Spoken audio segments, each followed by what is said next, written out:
Hello, I'm Coach Daniel Martinez, and today we're going to talk about the triple option football, as adapted from the book, The Complete Book of Triple Option Football by Jack O'Clough. Now, this book was written over 30 years ago. However, high schools and colleges are still using the formations, ideas, and schemes that are developed and detailed in this book successfully throughout the country. Now, we talk about the triple option football. There's different advantages. One advantage is that the triple option is a strategically designed play that's very explosive and can be very explosive for any offense. There's 6 points of attack. That's the reason why it's very explosive. The quarterback has an option to run with the ball, quarterback keeper, they can pitch the ball, or they can hand off to the fullback or the lead dive fullback or running back. Now, one thing about the triple option football is that there's different formations that you can run the triple option from. We have the wishbone, I formation, and pro veer. Now, if you can tell, the differences are between these three is that there's different formations in the back or in the backfield with the running backs. The wishbone formation has a fullback in the middle, and in the back we have split running backs. The I formation is a stacked I, quarterback, fullback, and tailback. And the pro veer have 2 wide receivers.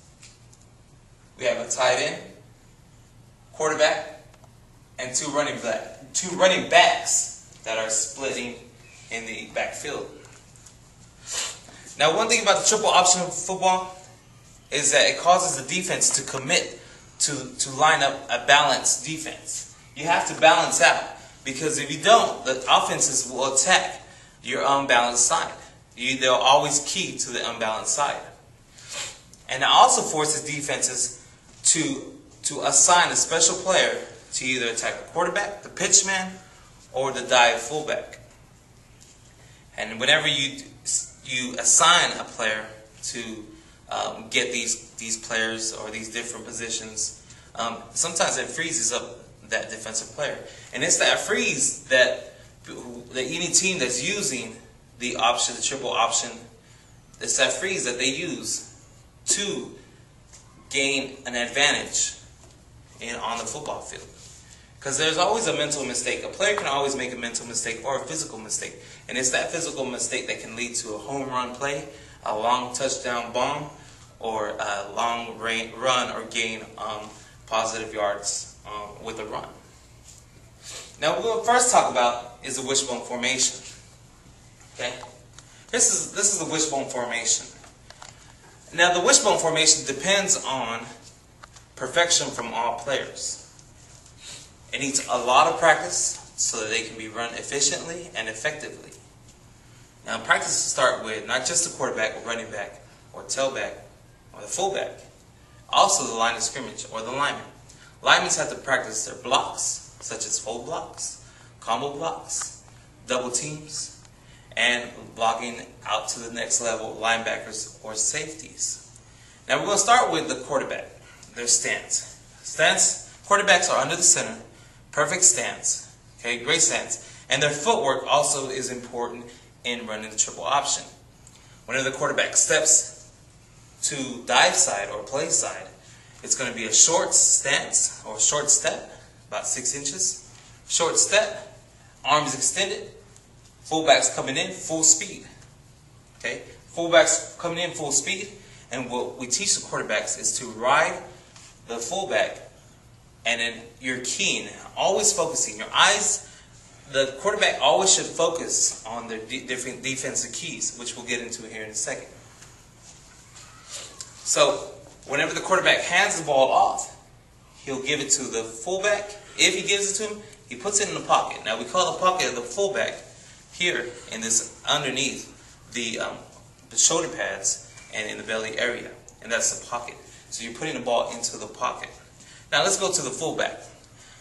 Now, the fullback can take the lead step whenever they're in their stance. So stance is always either a 4-point stance or 3-point stance. Their lead step is a near foot outside the hip of the play side guard. the fullback also has to take a 45-degree path towards the play side guard so that he won't run into the quarterback. Quarterback already knows he needs to extend out. Fullback already is supposed to be taught to take that 45-degree angle over to the guard side. Now, we always try to coach the fullbacks to key the outside tackle's block. Okay? If the outside tackle is blocking inside, okay, you want the fullbacks taught to go on the outside of the tackle to what we call the crease. Okay? So we can go looking at the wishbone right here. We're drawing up the wishbone. Fullback, split backs. Quarterback stance here. Tackles, fold the tackle here, or, bringing the tackle over. Guards blocking it over. Whoever's on this defender, this is the defensive end, defensive tackle. This might be a linebacker. Okay? This is your first key. Okay? Fullback's coming up right here, taking up the crease, what we're calling the crease. Okay? This is the crease. Fullback's taught to always hit that crease at maximum speed and velocity. And hit it consistently. Even if you don't get the ball, you want to always hit that gap or hit that crease in full speed and be prepared to get hit. If this lineman right here attacks you, you're going to get hit. You're going to get popped in the mouth. Okay? But that's what we want. That's why we're teaching the fullbacks to go in full blast, be tough, be strong, and hit that crease in maximum velocity. If you're not given the ball, you become a blocker. Okay? So if there's a fake there, the fullback, maximum speed, and you're looking upfield for the first odd color shirt that you see, you're blocking them, taking them out of the play, which sometimes can be a safety or the first linebacker he sees coming up the crease. Now we're going to talk about the lead back. Now, lead backs are always into a three-point stance. The lead back, as we already discussed, this is going to be your lead back right here. Okay? Lead back, his stance is in a three-point stance. His footwork is also important. His footwork, from his stance, he must lead with his right foot, leading to this area, trying to draw a man on him. Whenever he takes off from his stance, he must hit as fast, in almost full speed, hit this area and turn it upfield and try to take this containment, which could be either the end or maybe even sometimes a linebacker might come outside and try to contain him. Now he must take that attack man and try to block him. Now if this attack man, whoever's here, becomes an attacker and tries to attack the ball or the quarterback that's reading this tackle or this end, because remember, quarterback's first key is the tackle, the second key is the end. So if this end becomes an attacker, this lead back has to take on this block. So he must cut off his path to the upfield. He must cut it off and go and attack this end, taking him out of the play and getting a good block on the end. Now, if there's no attack, he continues up the field, hitting either the linebacker or might even go up and take out a safety. Okay, regardless, he becomes a blocker, taking the next widest defender on the field, and he's blocking that person. Now, whenever he takes on a block, there's two ways he can block. He can chop block the defender, chopping him out of the play, or he can kick out, taking him out, taking the defender outside with him to the outside, towards maybe even driving him out of bounds or blocking him out of bounds, just kicking him out of the play or the crease where the ball's coming up and pitching, going over, where the pitch is going to go through and up. Next we're going to talk about is the pitchman. The pitchman is this player going on the opposite side of the lead blocker. Now the pitchman stance is the same as the lead blocker's stance. And remember, we can run this play to the opposite direction. All we have to do is move or motion over the wide receiver to the other side of the field. That's why it's so important to consistently keep the plays or the stance the same. Now, whenever the ball is snapped, the lead or the pitch man must go full speed, max speed, to the outside, anticipating the pitch. He's following this lead blocker, because this lead blocker is going to dictate where he's going to go, either inside or outside, because this lead blocker is either attacking and chop blocking here, or he's kicking out the linebacker or whoever's trying to contain the ball or contain the man. After the pitch is done and the pitch is caught, this running back catches the ball. He's following the lead blocker, and like I said, the lead blocker is dictating where he's going to go. He's got to wait for the overcommitment too. If this end commits to attacking him, this running back is going to take it onto the outside and always keeping it to the widest part of the field, or always keeping it wide.